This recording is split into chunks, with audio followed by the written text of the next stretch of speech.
اور خبر یہ ہے کہ ورلڈ ڈرگ رپورٹ 2023 نے مودی سرکار کے منشیات متاثرہ ملک کے پروپیگنڈے کا پول کھول دیا ہے۔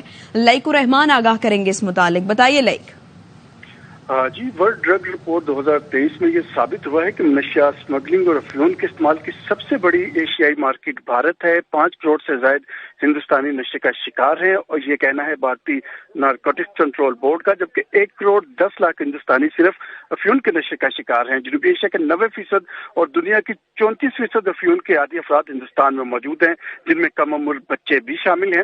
اس رپورٹ میں یہ بتایا گیا ہے کہ زیادہ تر منشیات ایران کی چابہار رپورٹ سے بھارتی گجرات کی مندرا پورٹ پر اسمگل ہوتی ہے، اور بھارتی حکام نے 15 ستمبر 2021 کو مندرا سے 3 ٹن اور اگلے دن احمد آباد سے 3 ٹن ہیروئن برآمد کی۔ مندرا پورٹ کا انتظامی کنٹرول گوتم اڈانی کی کمپنی کے پاس ہے، جو کہ مودی کے انتہائی قریبی اور اہم فائنانسر بھی ہیں۔ منشیات پکڑے جانے کے بعد بھی مودی سرکار نے اڈانی کے خلاف کوئی تحقیقات نہیں کی۔ حکومتی سرپرستی کے بغیر منشیات کی اتنی بڑی کھیپ مندرا پورٹ سے کلیئر نہیں ہو سکتی، یہ کہنا ہے سابق بھارتی وزیر خزانہ چدمبرم کا۔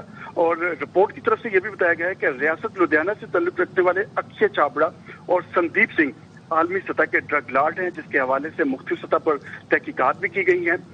2019 میں بنگلہ دیش میں اسمگل ہونے والی 95% منشیات بھارت سے آئی، یہ کہنا ہے اس رپورٹ کا۔ جی ٹھیک ہے لائق، آپ کا بہت شکریہ، ساتھ رہیے گا۔ ہمارے ساتھ موجود ہے بریگیڈیئر ریٹائرڈ وقار حسن صاحب بھی۔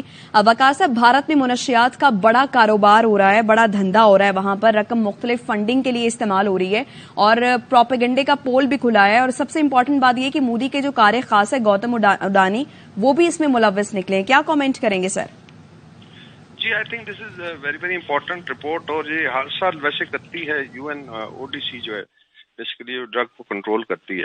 اس میں اگر کچھ اور فگرز جو آپ نے آلریڈی دی ہیں، اس میں ایک تو ایفرڈین کی پروڈکشن ہے 500 ٹنز یہ پیدا ہوتی ہے بھارت میں انلیگل اور لیگل ملا کے، وچ اگر مارکیٹ میں دیکھا جائے گلوبل مارکیٹ میں تو یہ کوئی $20 ارب کی یہ ڈرگ ہے۔ اور اس کے پھر روٹس ہیں، اس میں افغانستان بھیجی جاتی ہے، مے بی وایا ایران، اس کے بعد میانمار میں جاتا ہے، اور پھر ساؤتھ امریکہ، اور پھر جو ہے بیسیکلی نارتھ امریکہ۔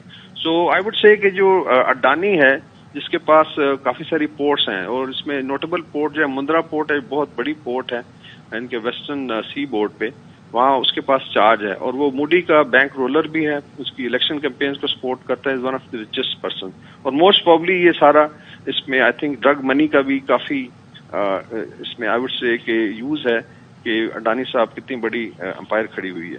اسی طرح ایک اور ہے کرسٹل میتھ کی production, one of the largest, اس طرح ڈیٹرو پروکسیفین ایک لیٹس سے کیمیکل ہے جو یوز ہوتا ہے ڈرگز میں۔